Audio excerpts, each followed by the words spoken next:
Davaoenos, mas gipadali sa Davao City LGU ang proseso sa pagpadangat sa inyong mga concern ngadto sa Davao City Reports.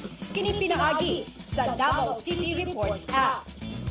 Magandang araw po sa ating lahat. This is Councilor Danny Dayanghirang, Lungsod ng Davao. God bless Philippines, and sana po ay nasa mabuti kayong kalagayan. Pag-uusapan po natin itong napakagandang program ng Davao City.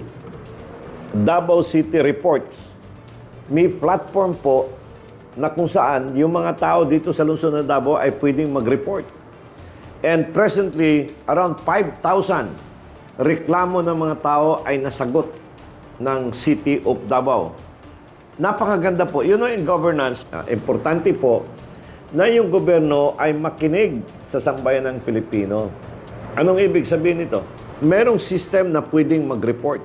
And not only in national government, but including in the local government units. For example, pag ikaw ay mayor ng munisipyo, dapat yung feedbacking system mo mataas, high, para anytime ma-actionan mo kagad. Now, dito sa lungsod ng Davao, meron kami tinatawag na platform, no? And presently, as of to date, around 5,000 concern ang na-report. Ang tawag namin dito, Davao City Report Platform. Nasa cellphone, nasa Facebook yan, or nasa cellphone. Now, dito makikita nyo, isasubmit nyo yung report. Okay? May sumbong ka. Then, tatanggapin sa kabila. Then, pwede mong i-monitor yung report mo. So, sa ngayon ay around 5,000 concern ang nasusolve ng Davao City. Kaya, dito sa lungsod ng Davao, kung maawa ang Diyos at pagbigyan ulit sa national leadership ang mga Duterte, meron na po kasing resulta. Sa Bisaya pa, Nanay Agi ang mga Duterte. President Rudy, kadagang yung build na lang, ilang tulay ang nagawa. Yung mga karsada, peace and order.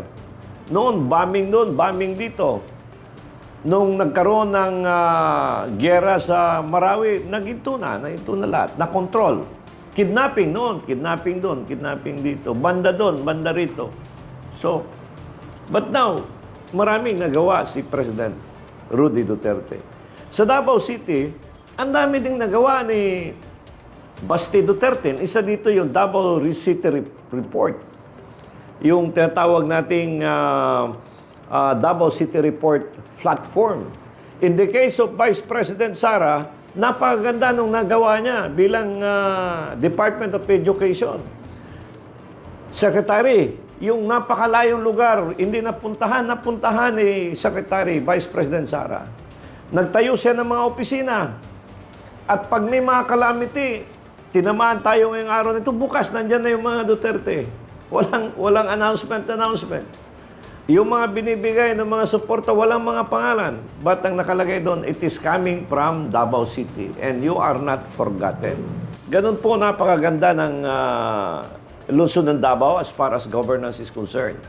At pwede po itong maging model at sundan ng ibang local government units. In governance, ulitin ko, napaka-importanting makinig. Nararamdaman ng tao ang pagmamahal.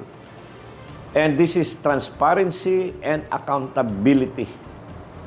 On the other hand, very important yung laban sa korupsyon, which is one of our problem today. And this can be applied in all government units. Hanggat sa muli, napakaganda po ng Pilipinas.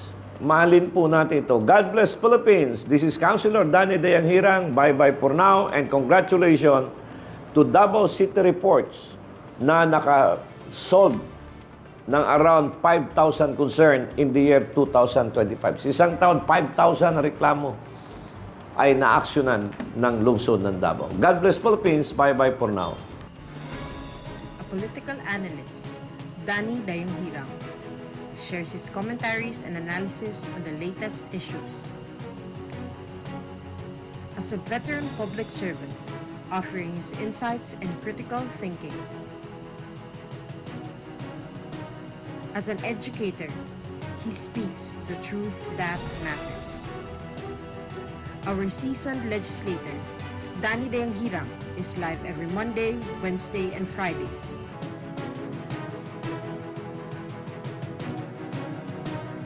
Follow us on our social media platforms for more details. mahalin natin ang Pilipinas.